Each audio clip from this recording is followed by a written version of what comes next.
자, 목차를 보면요. 목차로 넘어가겠습니다. 목차에 보면은 이제 서는 이제 좀 전에 우리 성철 스님이 개송이 있고요. 제1편 이제 신신명, 제2편 정도가 요 책이 이제 두 권으로 되어 있다 그랬죠. 두 권을 하나로 이제 합쳐놔 가지고 신신명 정도가 강설이라는 이름이 되어 있습니다. 그렇게 이해하시면 됩니다. 자, 신신명에 대해서는 자, 그 1편 지나 가지고요. 구쪽 맞습니까? 네. 예. 구쪽에 이제 제1장 머릿말이 있습니다. 머릿말. 요거는 이제 신신명의 저자가 이제 선종의 3조 되는 성찬대사거든요. 그래서 이 성찬대사의 생애와 또 이 신신명에 대해서 성철 스님이 아주 자세하게 우리에게 일러주셔요. 제가 내용을 보니까 성철 스님이 굉장히 박학다식한 분이고, 이분이 어마어마하게 책을 보신 분이에요. 그래서 이 내용이 굉장히 자세히 묘사되어 있기 때문에 한번 읽어보면 뜻을 다 통할 수 있을 것 같아요. 자, 9쪽입니다. 신신명은 3조는 이제 선종의 3조입니다. 3조라는 것은 이제 세 번째 조사라는 얘기예요. 이게 이제 그러면 선종의 첫 번째 조사는 누굽니까? 달마대사. 예. 이걸 우리가 이제 상식적으로 알고 있어요. 달마대사. 그래서 달마대사를 초조라 그러기도 하죠. 자, 그러면 제가 퀴즈 하나 낼게요. 이제 중국, 동아시아의 선종에서 초조 1조를 달마대사라면 우리나라 한국 불교에서 1조 초조는 누구일까요? 예? 성철 스님? 성철 스님 그러면 성철 스님 되게 뭐라 그러실 것 같은데 누굴까요? 우리 한국 불교의 한국 선종의 초조 1조. 예? 해능은 이제 중국 선종의 6조니까 6조 해능이라고 그러고 우리나라 한국인으로 3조. 아, 이거 예? 서산대사는 조선시대 선종이 들어오고 한참 뒤에 분이잖아요. 의상은 이제 그 선종 계보에는 의상대사는 선종 계보가 아니고 화엄종 초조죠. 화엄종의 1조. 예. 신라 화엄종의 1조라 그러고요. 원효대사는 이제 선종이 아니죠. 예. 그분은 이제 우리나라 스님으로 그저 중국 이화 안 가고 이제 독각했죠. 깨쳐가지고 이제 독자적인 그런 입장을 일가를 이룬 분이죠. 자, 뭐 여기 원효봉도 있고 저기 의상복도 있고 우리 흥국사도 원효 스님이 창건했다고 그러는데 누군지 모르시겠어요? 아, 이거 나 좀 실망스러운데. 아, 나하고 공부한 지 벌써 한 1년이 됐고. 예? 안 가르쳐 주겠네요. 오늘 자존심 상해서 오늘 안 가르쳐 주겠어요. 예, 넘어갑시다. 자, 3조 성찬대사가 지은 글입니다. 명이란, 이제 신신명 할 때 명. 명은 새긴다는 뜻입니다. 새긴다는 명이란 일반적으로 금석. 이제 금석은 이제 쇠나 돌로 이렇게 이제 비석을 세우는 걸 말합니다. 이제 금석, 그릇, 비석 따위의 자계의 뜻으로나 이제 자기에게 구쪽입니다. 구쪽. 자기를 이제 이렇게 경책하는 계로나 남의 공적 또는 사물의 내력을 찬양하는 것을 내용으로 하여 새긴 한문 글귀를 말하는데 이 신신명은 3조 스님께서 이제 그래서 이 3조 그러면 선종 3조를 말합니다. 구쪽입니다. 구쪽. 3조 스님께서 우리가 처음 발심할 때부터 마지막 구경 성불을 할 때까지 이제 부처가 될 때까지 가져야 하는 신심에 대해서 남겨놓으신 사은절구의 시문입니다. 그러니까 요 신신명은 이 3조 성찬대사가 이제 처음 발심해서 내가 이제 불교를 믿고 처음 불문에 들어와 가지고 이제 쭉 수행해서 깨달을 때까지, 깨달을 때까지 지침이 되는 이제 시문이랍니다. 시문. 이제 사은이라는 것은 네 글자로 네 글자씩 만들어 놓은 시문이라는 겁니다. 그래서 이게 이제 사은절구 시입니다. 시.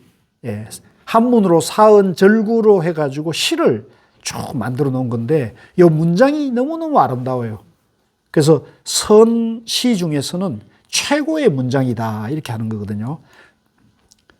이 신신명은 글 자체가 뛰어날 뿐만 아니라 우리의 신심이란 도의 본원이면서 그걸 밑줄 거세요.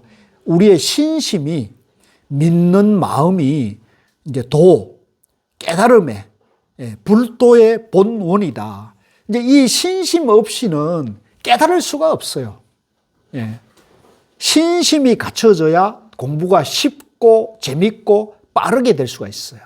그래서 도의 본원이면서 진여법계, 요거 밑줄 그으십시오. 요 어려운 말인데, 진여라는 말은 참된 그러함이라는 게 참된 그러함인데, 뭐가 참된 그러함이냐면, 나와 이 우주 만물의 모든 일체 존재, 우주 만물의 모든 존재, 그 존재 안에는 나도 들어가고 여러분들도 들어가고, 교회 다니는 사람, 성당에 들어가는 사람들 다 들어가는 거죠.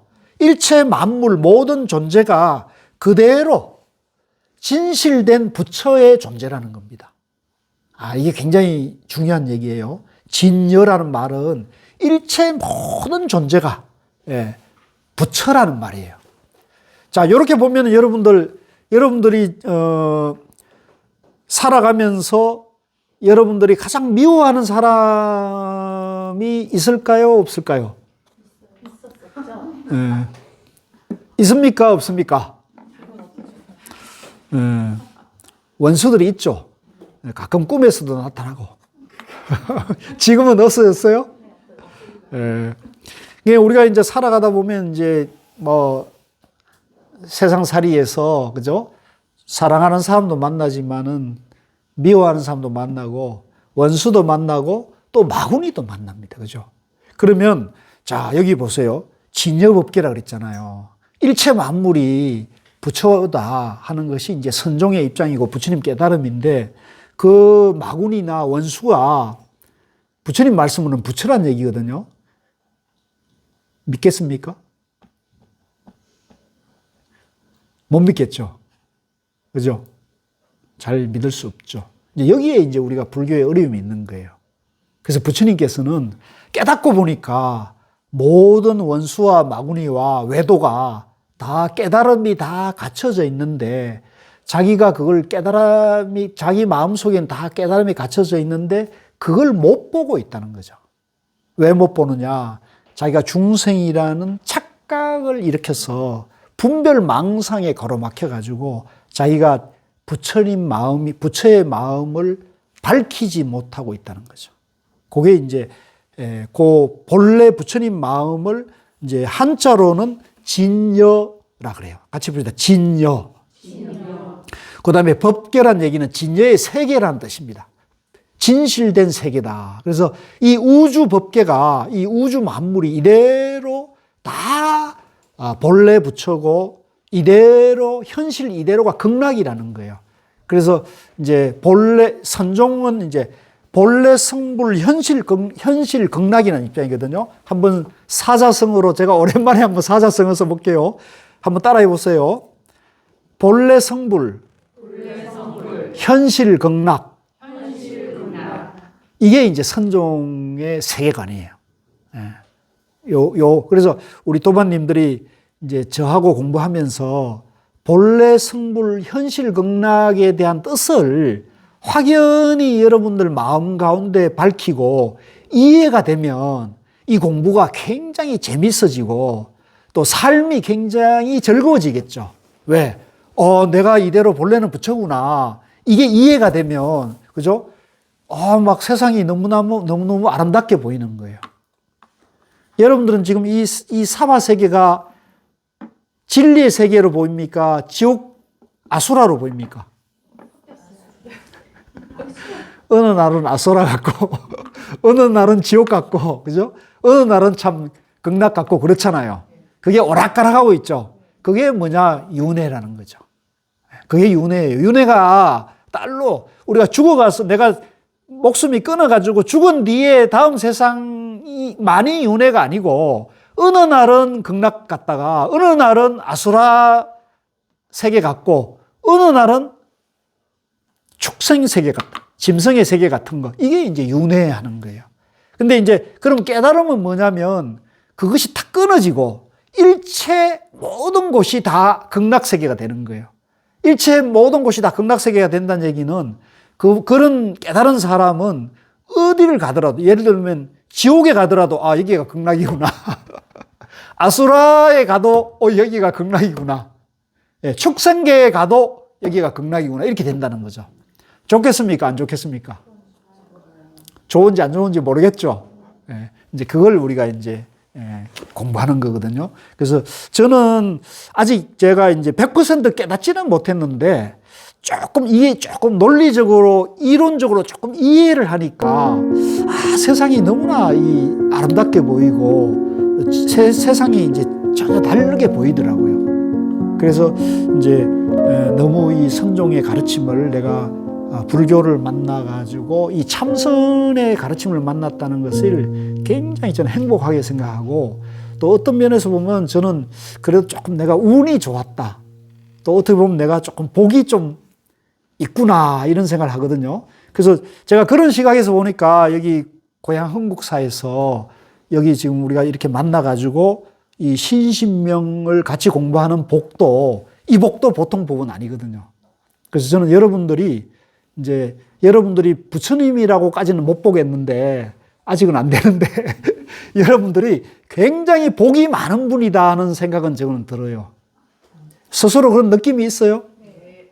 여러분들은 진짜 복이 많은 분들이에요.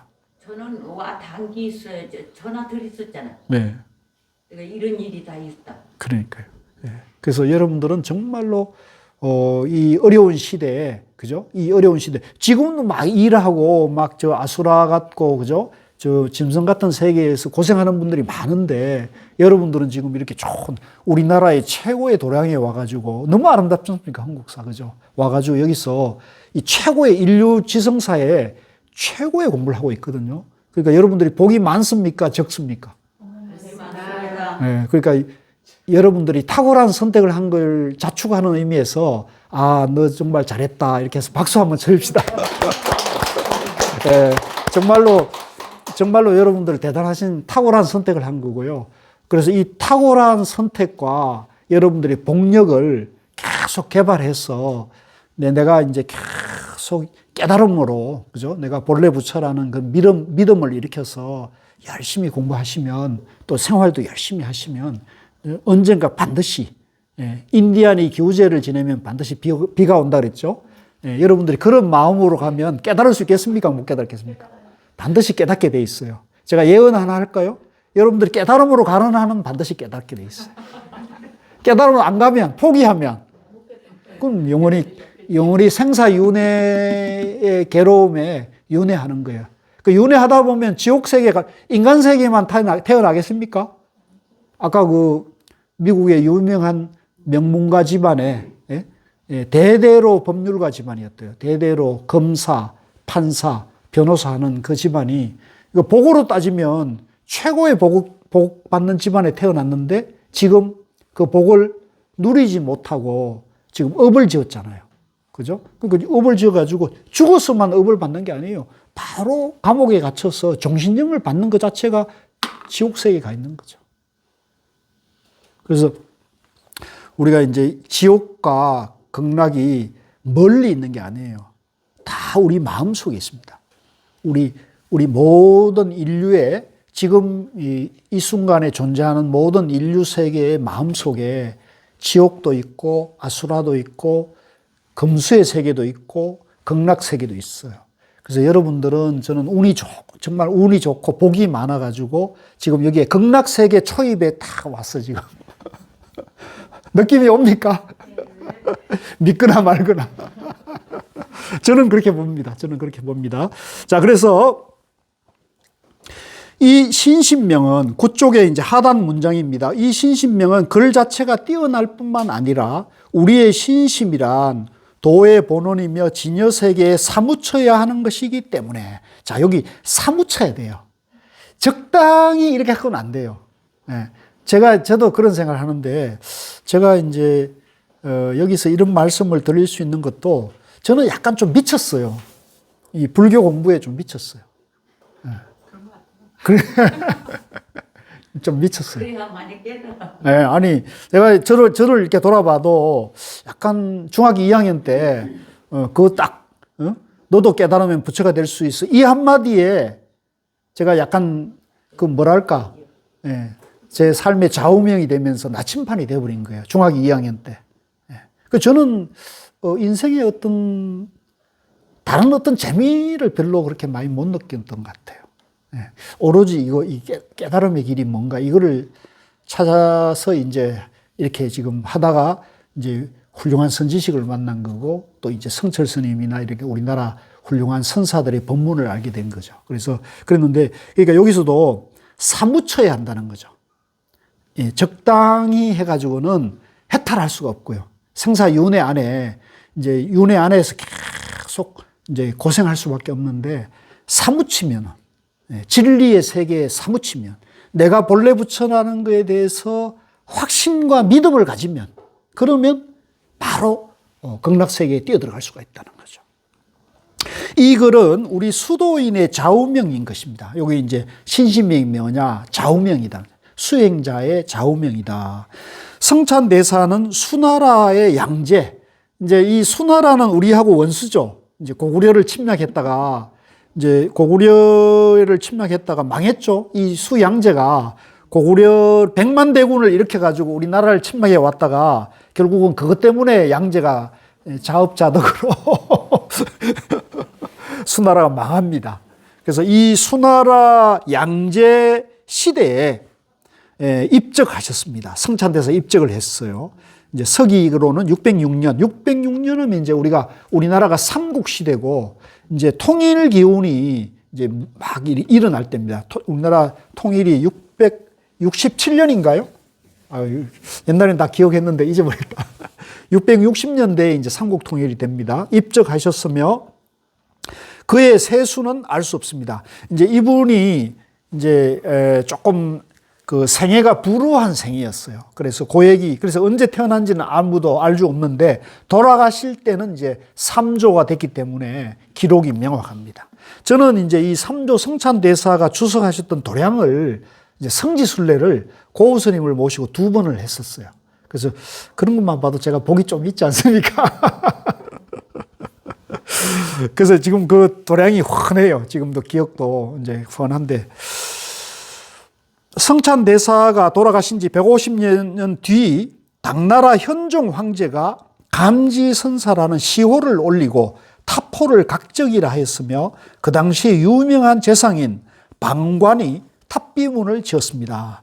이제 요거는 왜 돌아가신 지 150년 뒤에 왜 황제가 이렇게 이제 탑을 이제 그 부도를 이제 세우고 비석을 왜 세우느냐면, 이제 돌아가신 뒤에 선종이 이제 크게, 제자들이 크게 융성을 하는 거예요.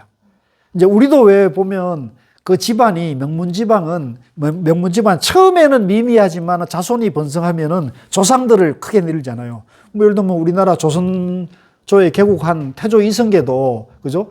용비어천갈 지어가지고 위에 5대부터 쭉 막 용비어천갈 얽잖아요. 마찬가지로 이 선종도 이제 지금 여기는 3조지만은 4조, 5조까지는 약간 미미했거든요. 근데 6조대에 가가지고는 막 어마어마하게 이제 커집니다. 그러니까 막 이 6조대에 가가지고는 바로 이 6조 해능대사가 활동할 때가 당나라 현종 시대거든요. 양귀비 유명한 그 현종 있지 않습니까? 이제 이때가 되면은 이게 어마어마하게 이게 선종의 주류로 등장하니까 이제 그 조상을 선양하게 되는데, 3조 스님을 이렇게 이제 선양하기 때문에 이렇게 되어 있습니다. 이런 게 이제 다 중국에 가면 이제 기록이나 이런 게 다 남아 있습니다. 자, 넘어가면요. 10쪽입니다. 성찬대사는 본래 대풍질이라는 큰 병에 걸려 있었는데, 오늘날의 문둥병입니다. 우리 도반님들 다 문둥병 아주 그러면 다 생생하죠? 아주 그냥 그 불치병이고, 또 아주 그냥 우리가 어렸을 때는 혐오스러운 병이라 그랬는데 요즘은 이제 이게 한센병이라 그래가지고 예, 그렇게 해서 이제 많이 전염성은 그렇게 많지 않다 그러죠. 스님은 문둥병에 걸려 죽을 고생을 하다. 이분이 이 문둥병을 한센병에 걸렸다는 거죠. 그러니까 지금은 이제 의학이 발달해가지고, 그죠? 의학과 과학이 발달해가지고 이 병에 대한 공포심이 없어졌는데 옛날에는 이게 어마어마했잖아요. 같이 못 살았지 않습니까? 그러니까 이 한번 생각해 보세요. 이 문둥병에 걸려가지고 그 당시에 문둥병에 걸렸던 분이다. 이거 우리보다도 훨씬 불우한 그런 삶을 살았던 분인 거죠.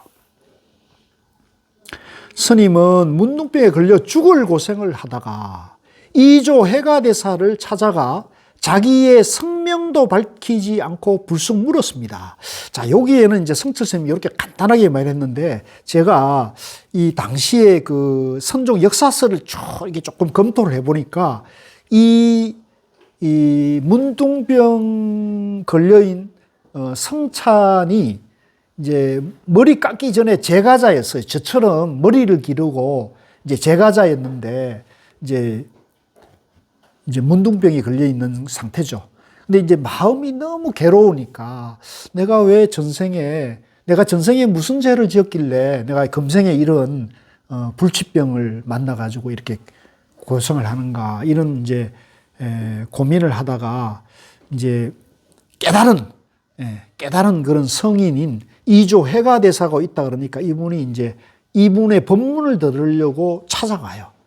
그래서 무려 기록에 의하면 한 15년 동안 이 이조 대사의 법문을 들었다고 기록에 그렇게 되어 있어요. 그러니까 처음 그냥 바로 만난 거는 성철 스님이 이걸 각색을 한 거예요. 지금 시간이 없으니까 그 15년 얘기 언제 하겠어요. 그러니까 그건 생략했는데 제가 조사한 바로는 한 15년 동안 법문을 들어 다녔어요. 근데 우리 한번 상상해 봅시다. 법문을 그냥 법당에 가서 들었겠어요? 문둥병이 걸린 분이? 법당에 들어갔겠습니까? 내가 봤을 땐 법당에 들어가지도 못했을 것 같아. 처음에는. 아마 법당 밖에서, 그죠? 그냥 이렇게 들었었겠죠. 네, 우리가 그걸 한번 생각해 볼 수 있겠습니다. 그래서 법문을 듣고 하다가 15년쯤 되니까 이 이조 해가대사의 법문의 핵심 메시지, 선종의 핵심 메시지가 뭐라 그랬습니까? 제가 아까. 중생이 본래 부처다. 이거 잊어버리면 안 돼요. 제가 자꾸 물을 거예요. 선종의 종지라 그럽니다. 그거를. 선종의 제가 가치라고 표현할게요. 선종의 가치가 뭐라고요? 중생이 본래 부처다는 거예요. 그죠? 하나 더 하면은 현실이 이대로 극락이다는 거예요. 아시겠죠? 예. 선종의 가치가 뭐라고요? 중생이 본래 부처다. 그러니까 이 본문을 계속 들으니까 이 문둥병에 걸려있는 성찬 이 제가자도 용기가 났겠어요, 안 났겠어요? 15년 정도 들으면 용기가 나는 거죠. 용기를 내가지고 어느 날 대사를 찾아갑니다. 그래서 불쑥 물었다는 거죠. 자, 요거는 같이 읽어봅시다. 시작. 제자는 문둥병을 앓고 있습니다. 화상께서는 저의 죄를 참회케 하여 주십시오. 그대는 죄를 가져오너라. 죄를 참회시켜 주리라. 죄를 찾아도 찾을 수가 없습니다. 그렇다면 그대의 죄는 모두 참회되었느니라. 그대는 그저 불법성 삼보에 의지하여 안주해라. 자, 여기까지. 자, 이거예요, 이거. 그러니까 이 성찬은, 그죠? 이 문둥병에 걸리고 제가자이고, 내가 왜 이 불치병을 얻어가지고 이렇게 금생에 왜 이렇게 괴롭게 사는가를 생각을 해보니까 전생의 죄를 지었기 때문이다. 그러면 그 전생의 죄를 없애버리면, 사해버리면 내가 이 문둥병을 해결할 수 있지 않겠나, 이 고통을 해결할 수 있지 않겠는가, 이렇게 용기를 내가지고 이제 이조 해가대사를 찾아간 거예요. 그래서 이제 다짜고짜 묻는 겁니다. 제자는 문둥병을 앓고 있습니다. 화상께서는 저의 전생의 죄를 참회케 해 주십시오. 이렇게 부탁을 한 거죠. 그러니까 이제 이조 대사가 말하죠. 그대는 죄를 가져오너라. 그 전생에 지은 죄를 가져오너라. 그러면 내가 해결해 주겠노라는 거죠. 근데 그 전생의 죄를 찾을 수 있습니까? 알 수 있습니까? 있다. 내가 전생에 죄가 있다는 생각이 있었던 것이지 그 죄가 어디에 있는지를 알 수는 없잖아요. 전생도 알 수 없을 뿐더러 전생에 지은 죄는 더 알고 찾을 수가 없죠. 막연히 있다고 생각하는 거죠. 있다. 그죠? 그러니까 요게 이제 핵심이에요. 예. 그래서 근데 이제 그대는 가져오려나 큰 스님이 그렇게 법문하니까 자기 마음을 바뀌었죠. 죄를 찾을 수 있어요? 가져올 수 있어요? 예. 찾을 수도 없고 보여드릴 수도 없나이다. 그러니까 그렇다면 그대의 죄는 모두 참회되었느니라. 무하고 공이라는 거죠. 영기고 중도라는 거죠. 예. 인정을 하고. 예. 예. 죄라는 것도 실체 같고 너도 원래는 무한데 예. 영기인데 예. 공인데 일체 만물이 실체가 없는 건데 지금 죄도 있고 나도 있다. 전생도 있고 내생도 있다. 이런 착각에 빠져가지고 있다고 생각하니까 내가 있으니까 괴롭고 내가 있으니까 괴로우니까 나는 중생이고 나는 문둥병, 불치병을 얻었고 이 불치병은 전생에 죄를 지은 업보다. 이렇게 자꾸 착각에 빠져가지고 계속 이게 눈덩이 대처럼 굴러가지고 엄청난 이제 이 번뇌망상이 생긴 거죠. 그리고 그 눈이라는 것도 처음에는 이렇게 조그만하게 시작하지만 엄청 태산만층 커지지만 눈이라는 게 실체가 있습니까? 없습니까? 따뜻해지면 저절로 녹아오고 없어지잖아요. 그죠? 마찬가지로 이 착각도 내가 있다는 그 착각이 일어나가지고 어마어마한 그런 번뇌망상을 일으킨 거란 말이에요. 그걸 이제 바로 탁 찔러주는 거죠. 그대의 죄는 이미 참회가 되었느니라. 그대는 그저 부처와 법과 성가의 삼보에 의지하여 안주하라. 다른 것은 전부 실체가 없고 예, 망상일 뿐이니까 오직 불법성 세 가지 보물에 의지해라. 지금 화상을 뵙고 성보라는 거는 이제 출가한 부처님의 제자죠. 출가한 부처님 제자의 보물은 알았으나 어떤 것을 부처님의 보물, 어떤 것을 진리의 보물이라 합니까? 이렇게 물었습니다. 자, 요것도 이제 우리 도반님들 밑줄 그으시고 요것도 이제 여러분들이 조금 이해하시고 이제 알고 계셔야 돼요. 보통 우리가 이제 불교의 가장 핵심 보물을 삼보라 그래요. 삼보. 세 가지 보물이다는데 불법성이라 그러죠. 부처님과 부처님 깨달음을 법이라 그러고 그다음에 그 부처님과 부처님 깨달음을 따라서 수행하는 출가승려를 스님이라 그러고 제가 수행자를 이제 제가자라 그러잖아요. 그래서 그 성가를 이제 성보라고 했는데 그 중에서 이제 아까 성보는 됐는데 이제 불보와 법보는 뭡니까? 이렇게 물은 거죠. 마음이 부처다. 이거 밑줄 그으십시오. 부처가 뭐라고요? 마음이라는 거죠. 마음이 부처다. 마음이 부처다. 그리고 또 뭐라 그랬어요? 마음이 법이다. 이 마음 안에 부처와 법과 출가, 성가 공동체가 다 마음 안에 있다는 거예요. 한 마음이라는 거죠. 법과 부처는 둘이 아니요.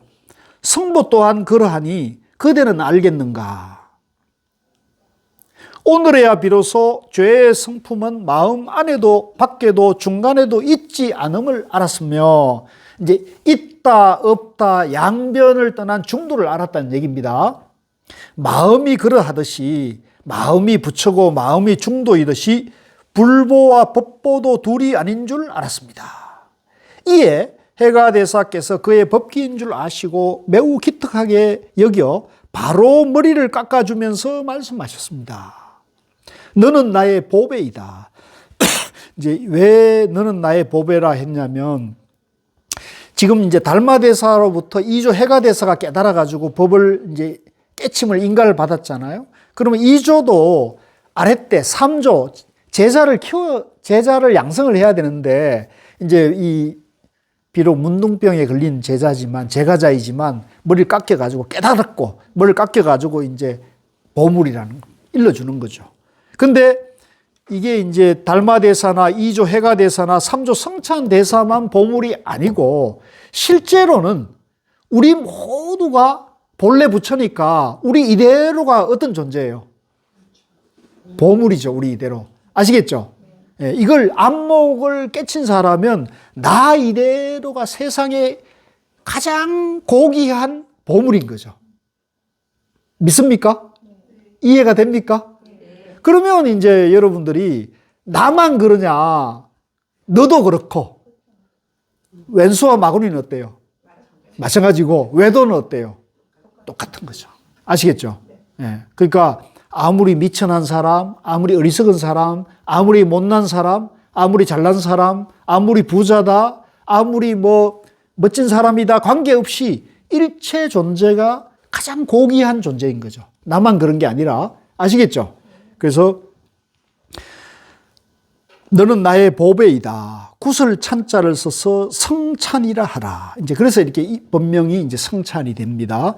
그해 3월 18일 복광사에서 구족계를 받고 그로부터 병이 차츰 나아져서 2년 동안 이조 해가 스님을 시봉하였습니다. 성찬대사는 평생을 응거하여 지내다가 나중에 어린 나이에 도신, 이제 사조입니다. 사조 도신인데요. 사조 도신 선사를 만나 법을 깨우쳐 주고 뒤에 구족계를 받게 한 뒤 법을 전하면서 나에게서 법을 받았다고 절대로 말하지 말아라 라고 당부하셨다고 합니다.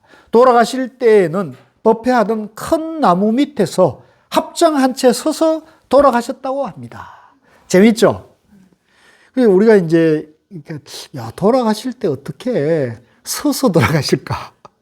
여러분들이 가끔 이제 큰 스님들이 돌아가실 때 앉아서 돌아가신 것은 사진으로나 기록으로 많이 봤죠. 뉴스로 많이 봤죠. 근데 이분은 서서 돌아가셨어요. 이제 특히 선사들이 사실 앉아서 돌아가시는 분이 있어요. 우리 오빠가. 어떻게 해요? 셋째 오빠가. 어떻게 해요? 언니한테 그랬대요. 갔다 올게. 말이 그래요. 그런데 조금 있다가 전화 왔더래요. 아이고, 한 선생님이 지금 돌아가셔가지고 저 목동에 그 무슨 병원이지? 목동병원. 거기에 계시니까 빨리 가라. 아이고, 잘못 알아들으신 거요. 아니요. 안 돌아가셨어요. 안 돌아. 그래서 가고 이제 의자에서 이제 출근해가지고 딱 자기 의자에 이렇게 앉았으니까 그냥 앉아서 피곤해서 이렇게 자는 줄 알았대, 멸자.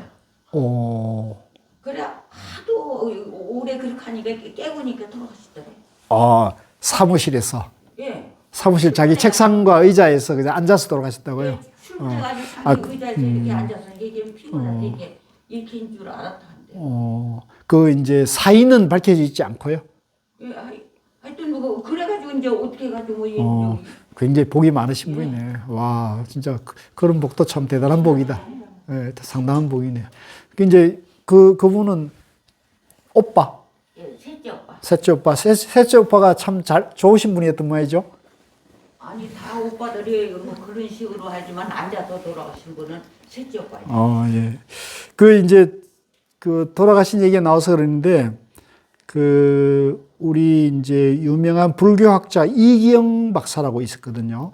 이제 아주 유명한 서울대 출신이고 스위스에 가서 이제 이분이 처음에는 아마 기독교 신학을 연구하러 갔다가 거기서 불교를 만난 거예요. 스위스에서. 그래 불교학 박사 학위를 받고 돌아와가지고 이분이 엄청나게 불교 포교 활동을 많이 하고 신행 단체를 만들고 그런 분이 있어요. 이기영 박사라고 있는데 이분은 돌아가실 때 그분이 아마 한 80쯤에 돌아가셨는데 세미나장에서 발표하고 거기서 돌아가셨어요. 앉았어. 대단하죠? 그러니까 그런 분도 계셨어요. 그리고 또 이제 우리 서홍 스님 같은 분도 이제 앉아서 돌아갔고 우리 하남 스님도 이제 앉아서 돌아가셨고, 그죠? 그러니까 그런 이제 많은데 여기 이제 우리 삼조 성찬대사는 서서 설법하는 나무 아래에서 서서 돌아가셨다. 이게 이제 정신, 마지막 숨 쉬는 그 시기에 정신적인 어떤 그런 경지를 이제 죽음을 맞이하는 경지를 얘기하는 거잖아요. 그래서 우리 도반님들도 오늘 한번 결심을 해보세요. 나도 왜 없으세요? 나도 죽을 때 아니, 서서 죽으란 얘기 아니고. 예, 좀 편안하게. 예, 일단은 누워서라도 편안하게 나무 원망하지 않고 후회하지 않고, 그죠? 특히 후회하지 않고, 아, 나 인생 잘 살다 간다. 예, 인생 잘 살다 간다. 이런 마음으로 돌아가시기를 한번 원을 세우세요. 예. 아시겠어요? 네. 그렇게 하시고요. 저는 일단 끝나고 네. 교수님한테 뭐 한 말씀 이렇게 드릴 말이 있어. 예, 알겠습니다. 자, 그래서 요거 끝나고 쉴게요. 네. 자, 돌아가실 때는 법회하던 큰 나무 밑에 합장한 채 서서 돌아가셨다고 합니다. 그때 사람들이 묘를 써서 스님을 모셨는데 뒤에 이제 뭐 그거는 사리가 나왔고, 성찬 스님은 본래 문둥병을 앓았기 때문에 문둥병이 나은 후에도 머리카락이 하나도 나지 않았으므로 사람들은 스님을 적두찬이라는 별명으로 불렀습니다. 이는 대머리의 붉은 살뿐이란 뜻이, 이제 이 머리가 나지 않았기 때문에 이제 이게 붉은 이제 그 살색이 이제 났죠. 그 성찬대사가 남겨놓은 저술이 바로 이 신신명입니다. 자, 이 문둥병에 걸렸다가 깨치고 병이 나은 삼조 성찬대사가 지은 법문집이 이 신신명이라는 거죠. 요즘 일본 학자들 가운데는 그분이 숨어 다니면서 살았기 때문에 그의 행적에 모순된 점이 많다고 하여 실제 인물이 아니라고 주장하는 사람이 많이 있습니다. 이런 주장하는 분들이 가끔 있어요. 성찬 스님도 실제 인물이 아니고 이 신신명도 이것도 성찬 스님 작품이 아니다. 이런 주장을 하는 사람이 있다는 거죠. 근데 성철 스님 보기에는 역사적인 여러 가지 점들을 상고해 볼 때 나는 삼조 성찬 스님이 실제 인물이면은 틀림없다고 봅니다.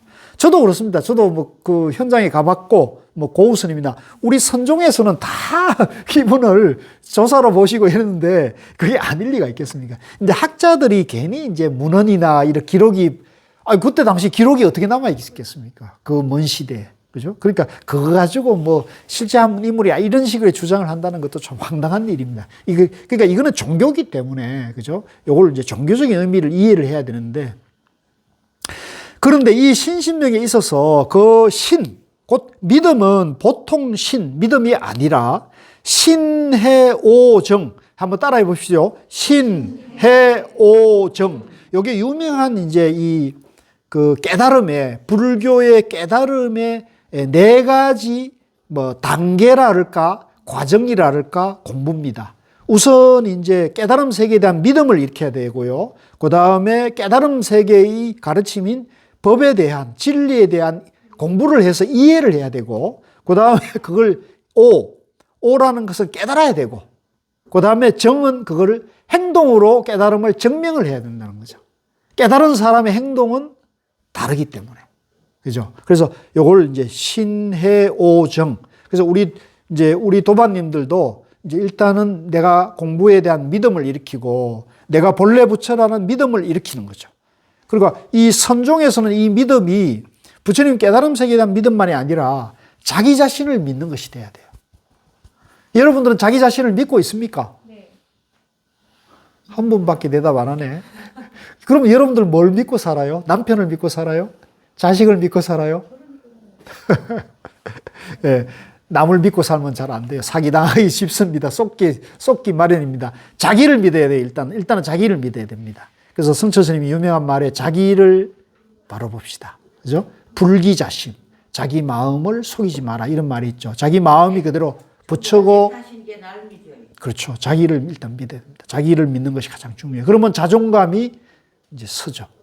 자기를 믿지 못하면 자존감이 없어지고, 자존감이 약한 사람은 줏대가 없고, 남말에 휘둘리고, 또 남의 이제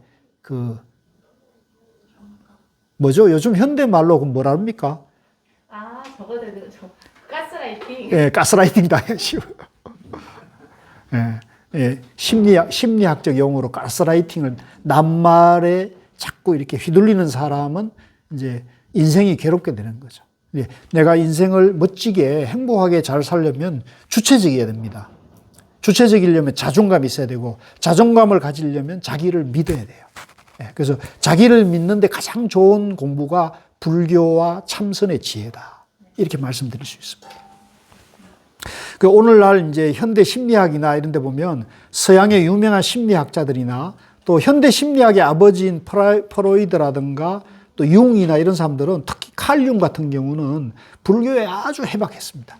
그 칼융 같은 경우는 불교만이 아니고요. 참선에 굉장히 깊은 조예가 있더라고요. 제가 그분이 글을 하나 쓴 걸 보고 깜짝 놀랐습니다. 예. 웬만한 선사들 못지않은 그런 선에 대한 깊은 안목을 가지면서도 굉장히 겸손하더라고요. 그래서 지금 현대 심리학의 서양 심리학자들이 불교의 이 심리, 마음에 대해서 굉장히 깊은 연구가 와서 지금 이 선과 또 불교의 지혜가 현대 심리학하고도 굉장히 많은 가까워져 있다고 이렇게 볼 수 있습니다. 그래서 저는 아덜러 심리학이라고 여러분 아마 들어봤을 거예요. 아덜러 심리학 같은 경우는 웬만한 조사들의 법문 못지않게 그 심리학적인 그런 지혜가 굉장히 좋습니다. 그래서 혹시 젊은이들에게 아덜러 심리학에 관한 책들을 예를 들면 미움받을 용기 같은 거 이런 것들은 꼭 한번 권해도 좋습니다. 예, 미움받을 용기. 예, 베스트셀러였죠. 예, 아주 좋습니다. 아주 쉬우면서도 선의 지혜가 그게 그대로 굉장히 생활 속의 지혜로 많이 나와 있어요. 그래서 여러분 안 보신 분들은 미움받을 용기, 예, 그거 꼭 한번 보시면 좋습니다. 자, 그래서 글 전체는 사언절구로 해서 146구 584자. 이 간단합니다.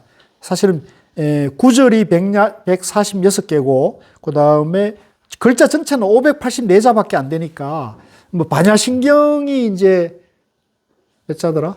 까먹어버렸는데 반야신경은 몇 권 정도 되는 것밖에 양은 많지 않아요. 팔만대장경의 심오한 불법도리와 인천 700공안의 격외도리 전체가 이 글 속에 포함되어 있다고 모두들 평하고 있습니다. 그러니까 이 책은 팔만대장경의 핵심, 그 다음에 조사의록의 핵심, 또 1700화도공안의 핵심이 이 한 권에 딱 담겨 있는 거라요. 좋죠? 그러니까 정말 여러분들이 복이 많은 거라니까요. 이 글은, 자, 12쪽 봅니다. 이 글은 의리적으로 법문한 것 같지만, 여기 이제 우리가 불교에서 의리 그러면, 우리가 이제 세상에서는 의리 그러면 좋잖아요? 근데 불교, 특히 선에서는 의리 그러면 이거는 나쁜 놈이에요. 왜 나쁜 놈이냐? 의리는 분별심입니다. 분별심. 따라해보세요. 분별심. 아르마리. 불교에서는, 선에서는 이 의리가 아르마리, 분별심. 분별심은 뭐냐면 나다 너다, 옳다 그러다, 선이다 악이다, 남자다 여자다, 갑이다 을이다, 잘 산다 못 산다, 이렇게 이분법적인 이원론적인 분별심을 일으키는 걸 의리라고 하는 거죠. 예. 좋은 놈이에요, 나쁜 놈이에요? 예, 이거 불교의 깨달음의 장애가 되고 이게 있으면 깨닫지 못해요. 예. 깨달음은 뭐냐면 이 양변을 양변을 다 버려야 됩니다. 같이 봅시다. 양변을 버려야 된다. 예, 두 가지를 다 버려야 된다는 거죠. 예. 그래서 우리 한국사에 들어올 때 여기 절에서 주의 스님이 들어올 때 저 입구에 뭐라고 되어 있습니까? 불이문이라고 되어 있잖아요. 그죠? 멋있죠? 불이문. 그 불이문이 뭐냐? 둘을 버리는 거죠. 둘을 버린다. 둘이 아니다. 둘은 진리가 아니라는 거예요. 나다, 너다, 있다, 없다, 옳다, 그러다, 선이다, 악이다. 불교다, 불교 아니다. 깨달음이다, 미망이다. 심지어는 선이다, 교다. 이것도 이제 아른말이라는 거죠. 네, 그래서 그걸 버리게 되면 어떻게 되느냐? 선과 악이 둘이 아닌 선과 악이 하나인 세계가 중도의 세계고 부처님의 깨달음의 세계고 지혜의 세계거든요. 그래서 지금 이제 제가 여러분들에게 이렇게 드리는 말씀이 지금은 잘 이해가 안 되죠. 저분은 왜 선과 악이 하나라고 얘기하지? 옳고 그름은 분명히 다른데 왜 옳고 그름이 둘이 아니라고 하지? 이게 이해가 안 되죠. 그래서 이게 이해가 안 되는 것은 뭐냐면 여러분들이 자꾸 제 얘기를 듣고 불교의 경전의 말씀을 들을 때, 볼 때마다 옳다 그러다고 지금 분별하는 마음으로 지금 듣고 있기 때문인 거예요. 그렇죠? 맞다 틀리다는 마음 자격이 계속 여러분들 마음속에 있단 말이에요. 그러니까 이게 마음속에 옳다 그러다가 있으니까 마음이 시끄럽고 편안할 수가 없죠. 계속 작동하고 있잖아요. 그러다면 이제 긴장하게 되고 공부가 힘들어지거든요. 그래서 여러분들이 제가 공부를 좀 쉽게 하는 방법을 잠깐 말씀드리면 여기 와서 저와 함께 공부할 때는 또 이 공부하는 동안에는 옳다 그러다는 그 분별을 내려놓고 그대로 내 마음도 비워버리고 지금 보고 듣는 그대로를 일단 한번 들어보세요. 들어봐. 그렇게 하고 있습니다. 예, 옳다 그러다는 분별로 듣지 말고 그냥 들어보세요. 그냥. 그러면 그게 공부가 빠른 수가 있어요. 예. 그래서 그 얘기를 하는 거. 그래서 어리적으로 법문한 것 같지만 간단한 이 글 전체 속에 격외 도리가 다 갖춰져요. 격외 도리는 이제 선종의 깨달음 세계입니다. 중도 세계를 말하는 거예요.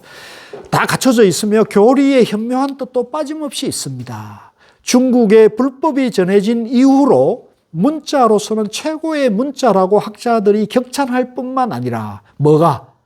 신신명이. 그러니까 신신명이 중국에서 불교가 전한 이래로 최고의 문장이다. 최고의 책이다. 이렇게 칭송받는 책 중에 하나예요. 삼조 성찬대사의 신신명 같은 문자는 하나일 뿐 둘은 없다고들 평합니다. 그러므로 이 글이 불교에 있어서 참으로 중요한 위치를 차지하고 있다 하겠습니다. 이와 같이 불교 사상사에 있어서 중요한 위치를 차지하고 있는 신신명의 근본 골자가 무엇인가 하면 글 전체가 모두 양변을 여인 중도에 입각해 있다. 이거 밑줄 꽂으십시오. 제가 아까 이분법, 이원론을 말했죠. 이제 우리가 철학적으로, 학문적으로 말할 때는 이분법, 이원론이고요. 불교에서 말할 때는 양변입니다. 같이 보세요. 양변, 이분법, 이원론. 그래서 요걸, 불교에서는 요걸 버려야 된다는 거예요. 나다, 너다, 있다, 없다, 잘한다, 못한다, 선이다, 악이다, 옳다, 그르다. 요 분별하는 마음이 있는 한은 우리 마음이 여여하지 못해요. 편안하지 못해요. 분별하는 마음이 있는 한은 우린 계속 옳다, 그르다는 망상 속에 분별, 아르마리 속에 계속 우리가 갇혀 있는 거죠. 그러면 그 아르마리에 갇혀 있는 그 마음을 딱 깨버리고 환한 이 허공과 같이 큰 어마어마한 마음을 내려면 어떻게 되느냐는 그 갇혀있는 마음을 버려야 된다는 거죠. 비워야 된다는 거죠. 깨버려야 된다. 그게 이제 양변을 여인. 여기서는 이제 성철 스님이 양변을 여인다는 표현을 썼어요. 이게 어려운 말이죠. 여의다. 여의도가 생각나는데 여의주 생각, 여의주. 양변을 버린다. 양변을 떠난다. 양변을 여인 중도. 이게 이제 같은 말을 쓴 겁니다. 양변을 여인 것이 중도예요. 그래서 양변을 여인 것과 중도는 하나인데 반대말은 뭐냐? 양변이 되겠죠. 양변. 나다 너다는 것에 집착하고 있는 마음. 입각이 있다는 것입니다. 글 전체를 자세히 살펴보면 대대는 이제 선악, 있다 없다, 갑이다 을이다는 게 대대가 되잖아요. 상대되는 것을 40가지를 갖추어 설명하고 있습니다. 여기서 대대란 곧 미워함과 사랑함, 요게 이제 가장 먼저 나와요. 밑줄 꽂으십시오. 우리가 사실은 살아가면서 가장 우리 삶을 힘들게 하는 게 사랑과 미움이에요. 사랑과 미움이거든요. 이게 정오죠. 정애. 거슬림과 따름, 순, 역순, 옳고 그름, 시비. 그래서 시비하지 마라. 시비 등등 일상생활에서 나타나고 있는 중생의 상대 개념, 즉 양변, 변견. 이 변견이라는 말은 뭐냐면 양변이란 말입니다. 변견, 치우친 견해, 치우친 선에 집착하는 마음, 악에 집착하는 마음이 변견이고 양변인 거죠. 말하는 것입니다. 신신명은 간단한 법문이지만 대대를 떠난 중도법을 간명하게 보여준 드문저순입니다. 신신명은 일관된 논리로서 선이나 교를 막론하고 불교 전체를 통해서 양변을 여인 중도가 불교의 근본 사상임을 표현한 총괄적인 중도 총론이라고 볼 수 있습니다. 그래서 이 신신명은 이 중도, 부처님 깨달은 중도를 가장 핵심적으로 잘 또 생활 속에서 제가 생활인들이 이해할 수 있게 아주 쉽게 설명이 되어 있어요. 그래서 이게 이제 한자일 때는 굉장히 어렵지만은 이제 성철 스님이 이렇게 풀어 놓으셨고 이걸 원택 스님이 이제 한글로 쉽게 공부할 수 있게끔 만들어 놨으니까 우리가 복이 많습니까? 적습니까? 우리 복이 어마어마하게 성철 스님이 쉽게 설명해 놨고 이거 만약에 우리가 한자로 공부하려면 어떻게 생각했어요? 이 글자 색이다가 끝나는 건데 승철 선생님이 쉽게 설명을 해놨고 그걸 글자로 만들어 놨으니까 또 제가 조금 쉽게 설명하지 않습니까? 예. 동의가 안 되시더라도 제가 좀 쉽게 제가 무식해서 쉽게 설명하는 거예요.